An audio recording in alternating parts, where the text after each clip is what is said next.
That's the 51. Yes, it is. Yeah, it's down to turn 12. And there goes 50. So that is the car that was in second place, Antonio Giovinazzi. Now, was that traffic? Let's have a look. It is traffic. Oh, one of the McLarens. And the Peugeot. He hit the Peugeot.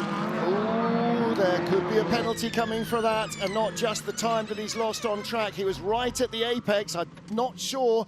Was that 94? Not sure that Stoffel van Dorn was expecting him to make that lunge. The big story is the 51 Ferrari. He was power cycling the car to try and get it to restart, but that is in limp home mode.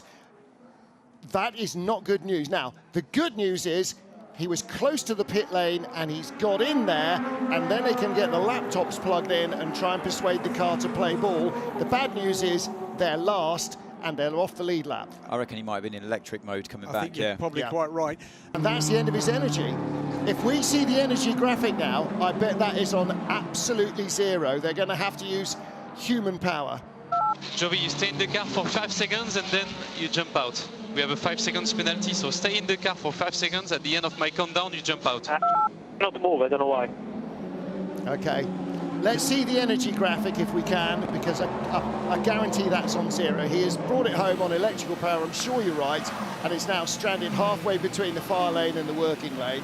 So those 4 Ferrari mechanics, because it's not warm enough, are now going to have to push his dead car. I don't think he's out of energy. I think he's got a significant problem here. Yeah. They can't go that far on the electrical power. No. Can't get it to first gear. Can't get it into first gear. Well, you can't bump start it anyway. So disaster, the smallest of errors and the largest of consequences for the car that was comfortably in second position here. And you have to believe, by the way, if it had continued in this order for another 4 hours and 10 minutes, that there's no way that Ferrari would have allowed that order to stay the way it was. Going by some of our other LMGT3 cars that have stopped, including Ian James Harter Racing, including Maxime Martin. So for the second time this race, a Mustang leads. This time it's Zach Robichon in the turquoise and white 77 car. Because they've switched to one of their pro drivers in that car, of course. His pace, like Maxime Martin, who's now on pit lane.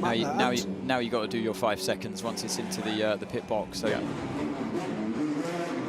All right, let's hear what the radio tells us. Try to put first and then second gear. Stay neutral, wait for the car to be in front of the box. Well, the body English as Antonio Giovinazzi got out of the car tells you everything that he felt, absolutely crushed. Mode. You dip your clutch, you dip the clutch, and then you can drive in electric, so that's probably why it's stopped in the pit lane.